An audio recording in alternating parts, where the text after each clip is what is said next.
Thank you so much for staying with us. Cybersecurity awareness is what is next on our lineup today.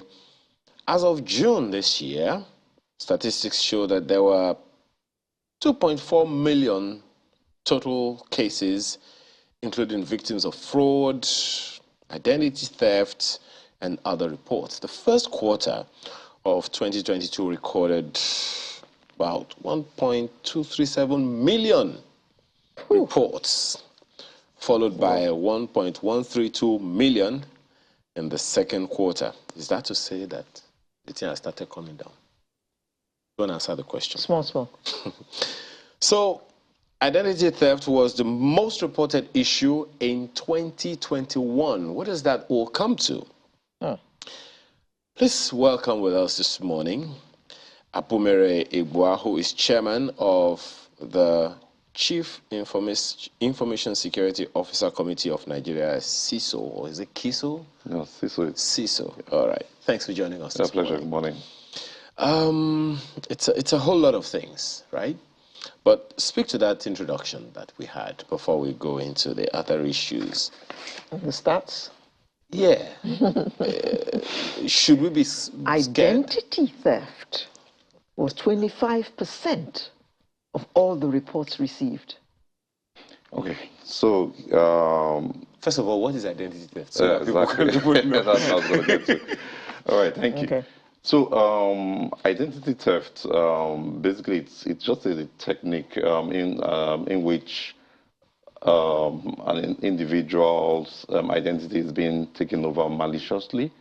And when we say maliciously, someone impersonates you and pretends to be you by stealing your personal information or stealing sensitive information in which you require to perform certain financial-based transactions. And that person then carries out those transactions on your behalf. Basically, where there are issues, it comes back thinking that you are actually the one who perpetrated the crime.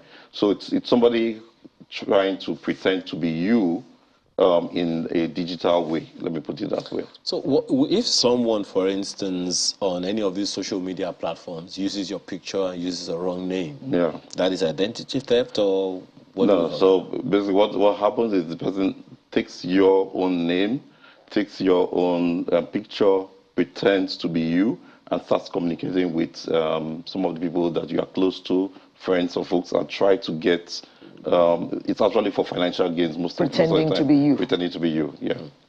So I am guessing that one of the ways of addressing that is what your organization calls social engineering? No. So social engineering, identity theft is also part of the whole social engineering scheme. So social engineering, it's actually a method in which the fraudsters or the malicious individuals, what they do is they take advantage of certain weaknesses within humans, vulnerabilities within humans, and exploit them by collecting their personal information or trying to gain access to critical systems so that they can be able to create some bit of harm, or they can actually make some financial gains as a result of that whole process. So there are different, social engineering is like a buzzword, but you have different ways or different techniques that are involved in social engineering. Yeah. Such as? Yeah, so one of them is the very common and popular one.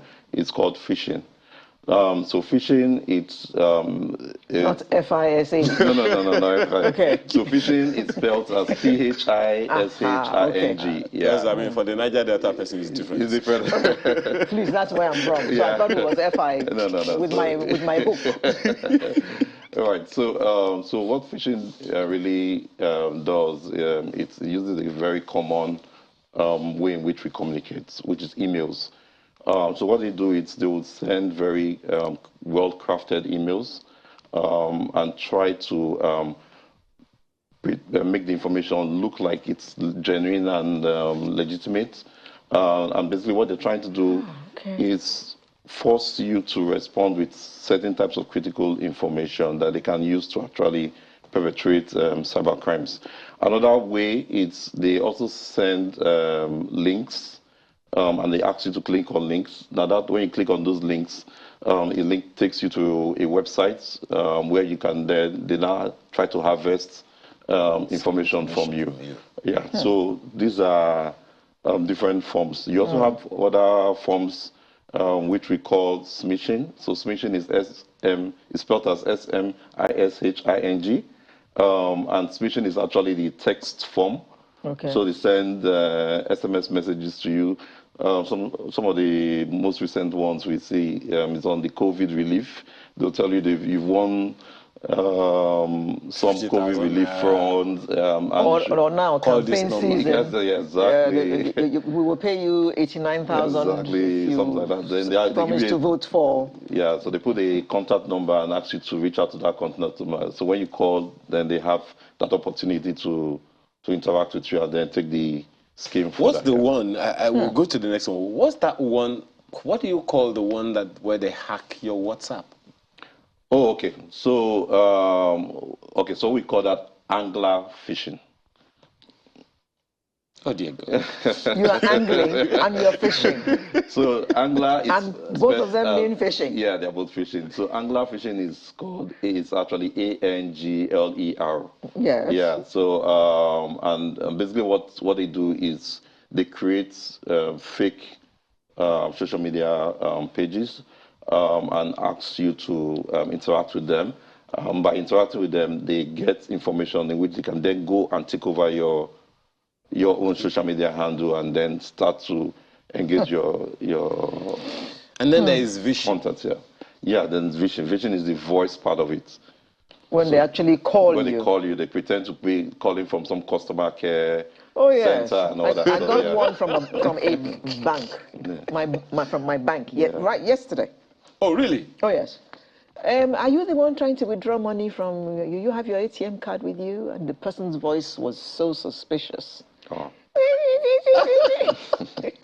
Yeah, but I think some of the key indicators where you know that it's actually somebody trying to be funny. It's when they start asking you for very sensitive information. They're asking you for account number. Your bank knows your account details, so they shouldn't be asking you first. Yeah, asking you for account number, asking you for BVN, or asking you to share some security code. So when you start having those kind of conversations over the phone, then you know you're not dealing with your bank yet. Okay, so there's also pretexting and then there is baiting. Yeah. What are those? Run through those very quickly. Okay, so in terms of baiting is actually where they try to lure you. So they most times baiting is used when they want to be a bit destructive.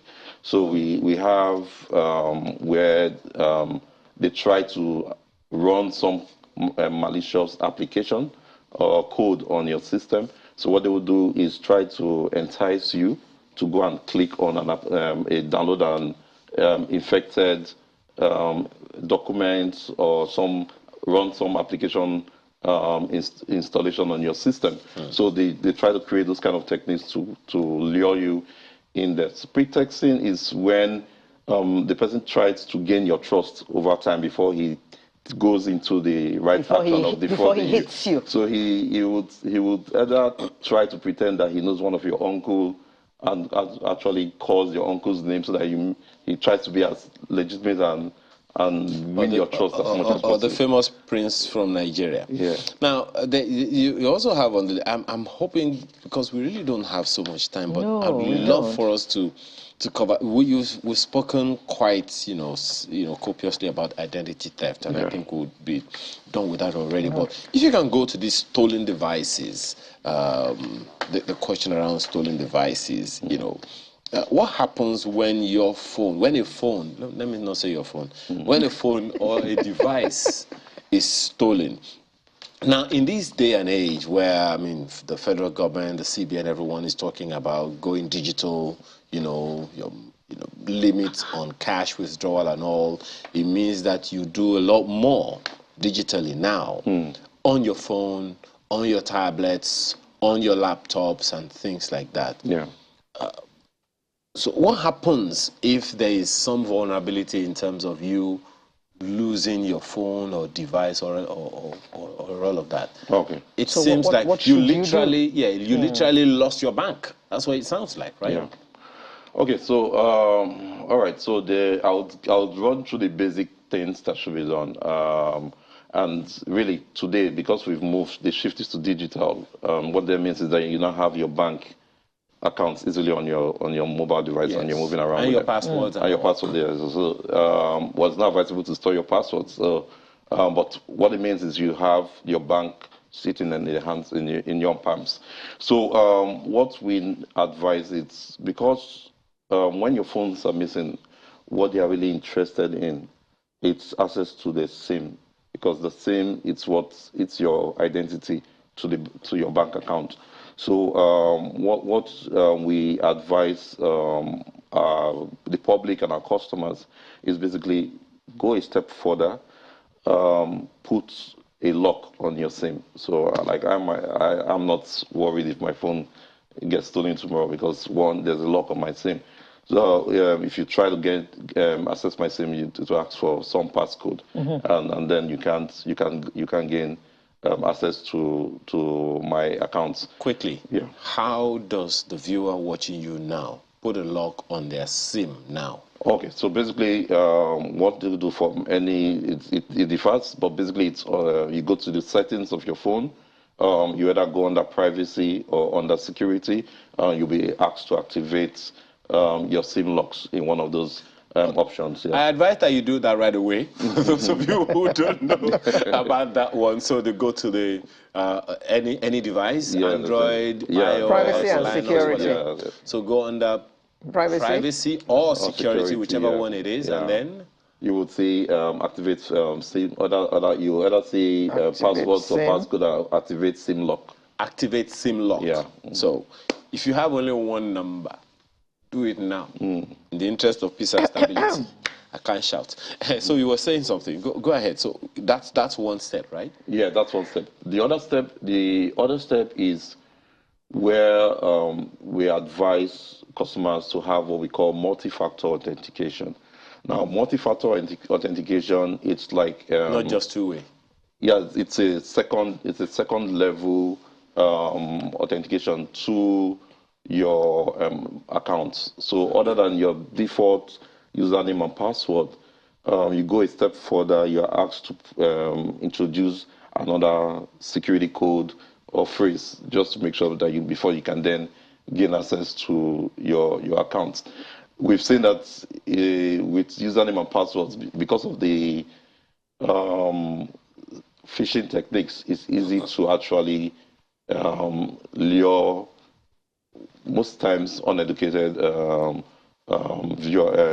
customers or the public users, to be able to reveal that first level information. So we ask them to introduce other forms of authentication. Yeah. Mr. Ibua, generally, people forget things. Yeah.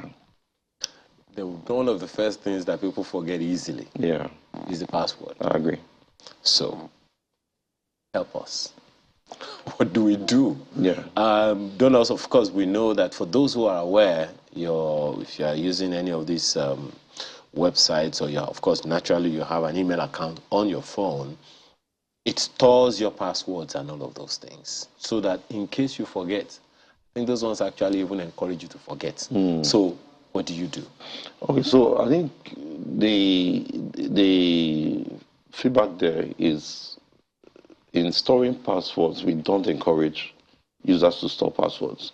And basically, To store them in the phone. in the phone, yeah. Store them somewhere else. Yeah, somewhere else. So you have other secured ways. So they've got password management tools that provide secure means of storing passwords. But what we then advise is use things like hardware tokens. So that's where the second level authentication comes in. So other than your passwords, you have something physical that you can always go and it will give you some codes that you can use to gain access to your Devices. Yeah. What about the app lock? Okay. Can you not store your passwords in your app lock in your phone? Okay, Is yeah. that easy to hack into? No, it's not that. It's not that easy. But you know, at the end of the day, because there are more sophisticated ways in which devices are being broken, hacked today. Yeah, we don't really encourage those things. But you have what we call like cloud-based password managers, so which sits outside the device. Yeah. So we always encourage that if you have to store those type of information in a much more secure place, store them not in one central location, but something outside your device. Yeah. But I've noticed that more and more phones are asking or using face recognition. Yeah. So how easy is it for somebody else to fake my face and hack into my phone? Okay, so when it comes to face recognition, because the industry is not as matured enough to accept that form of authentication today. What we are doing now is we are actually getting there because now we are building systems that will be able to do that. So there are a lot of banks now trying to adopt that form of authentication. But in terms of the challenge there is because it's your face. Most times when we see the fraud issues that occur, there's always a relationship with the owner of the account. Wow. Do you get what I'm saying? So you then see that people who are closest to you, who can easily have access to those devices, probably when you are sleeping or something. So it's also it's a difficult position to just say this is a direct way to address the problem. Rather, what we've done is make sure that there are options available to you based on your current situation. You determines what option is best for you to manage your security. Yeah. You know, I see we've spoken, we've touched on the password and PIN management as well. But, you know, it's so easy for people to get passwords they can remember. Yeah. So, but when you are suggesting you put exclamation mark at pound, dollar, percent, and then that other one that looks like that. And I mean, give us, is there a simple guide to how people can get complex passwords? Is there a guide? Yes, there is most financial providers today on their websites or the platforms they build always provide those guides. So what we regularly advise is in terms of the length of the password. We'd say it should not be anything less than 8 letters. Alpha, it could be digits. alpha, it could be digits, so it's alphanumeric. We also advise that you at least one of the letters is in caps. Then we ask you to use symbols so that then that kind of skews it because if we look at the different techniques that are out there to what they call brute force. So brute force means they actually attack the system to crack and provide get access to the password. So we because of the ease in which those things are being done today, doing complex passwords will make it quite difficult for you to be able to get access. You know, we could go on and on this, Mr. Ibua, but as you can see, we are completely out of time. I want to believe that we're going to have this conversation again. Yes, we will. It's that serious. It's become, technology has become a lifestyle now, whether we like it or not. Yeah. For now, we have to thank you very much for being a part of our conversation. Abumere Ibua is chairman of the Chief Information Security Officers Committee of Nigeria. Thank you again for being here. All right, thank you. So if you have not done that SIM lock thing, please do it now while we take this break and prepare for the next segment. Stay with us.